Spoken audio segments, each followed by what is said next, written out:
having a lot of problems that like now I fix through like other equipment, like not having yeast drop out, not knowing enough about conditioning time to let the beer condition enough before like trying to serve it. Now you're going to hear from our experts on their homebrew woes. After that, we're going to get into taking your brew to the public.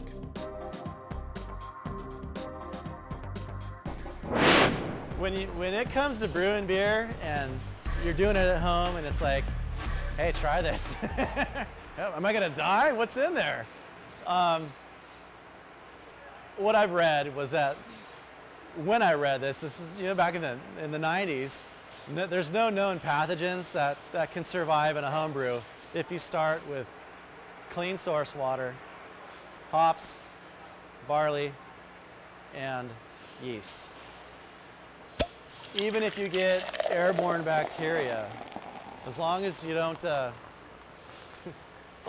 have anybody with like Ebola stopping by for a brew day or something, it's not gonna make it through the pH that the beer drops down to, except for the yeast and the wild yeast, and it may taste horrible, but it won't kill you. It's just going to taste awful if a beer spoiler gets in there.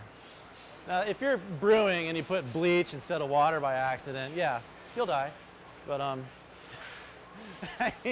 if you're responsible and you rinse your sanitizer and you do a clean, thorough job of cleaning your stuff and you make to the best of your effort, clean homebrew, yeah. When it comes to hitting up a brewery for yeast, it's honestly, I've put the offer out to here in the tap room. I've had conversations with homebrewers. I was like, let me know when you're brewing and we'll come pull some yeast off the bottom of the tank. But no, I think it's great if you can, as a homebrewer, if you develop a relationship with your local brewery, I don't see why it is a problem to share some of your yeast. One cell creates hundreds of cells, and we pitch 15 gallons in our double trunk, and we get 50 or 60 gallons when we're done, and we can't reuse it all, so it goes off to our the guy that collects our grain. We blend it in with our spent grain to kill it so it doesn't harm the animals, and it goes downstream as feed. But no, it's cool. It's neat to have the opportunity to share your yeast with downstream users. Let's talk about homebrew woes. My biggest woe right now is I added too much water. I'm gonna have like a watery beer, I think, and it's a lager, so it's gonna be, I don't know. Wait, you started out with a lager? Yeah. I think watery lager is the most popular beer style in this country. Oh yeah? Yeah, people love it. Bud Light? Yeah, selling 40s, you're golden. Right? Watery lager, you nailed it. I got it down. Man, but you start with a lager? why? What should I have started with? Ale, I mean, maintaining temperature profile of your fermentation. Yeah, it's easier. Well, it's closer to like a habitable temperature where you can leave it in your bedroom. Yeah. A lager, you have to have a separate fermentation chamber. I'm doing it all in a bucket, basically, but okay. Yeah, you're gonna have a very estery lager. Yeah, a little gassy. No, it's gonna be like a fruit bomb. Oh. Well, I hope not. Hey, it's your baseline. You learn, you refine your technique. Yeah, That's move upward. Yeah. Right? Yeah. What were some woes you guys had when you brewed your first beer? Lack Way of back information. Okay.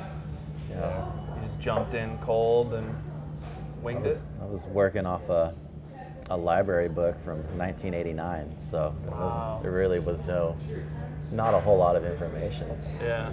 Not a whole lot of raw materials, not a whole lot of equipment. You just kind of made everything yourself. How did it turn out? Did it ever? It didn't discourage me. Is it drinkable? You're 17 years old. It's all good. Exactly. Yeah. But no, right on. That's cool. So it didn't fail. Your first brew, it was fine. No. Yeah. First beer, okay. Yeah. Got lucky. Later ones got worse and then got better. And just kind of Very cool. went through it. Yeah. Bang it out. How about you, man? What kind of woes do you have? I mean, it was pretty much the same thing. It was just like equipment limitations where I couldn't do enough, didn't have enough time to be able to brew more. Having a lot of problems that like now I fix through like other equipment, like not having yeast drop out, not knowing enough about conditioning time to let the beer condition enough before like trying to serve it. And like I always brewed this dark mild and it always tasted like really messy and effed up, and then I'd wait like 2 weeks and then and then it tasted like amazing. And I'm like, well, what the hell happened? I didn't realize until much later that, oh, like the yeast dropped out, the beer actually had time to condition, the flavor to mature, all this kind of stuff. Couldn't figure out what the hell was going on. So that was fun. That's cool.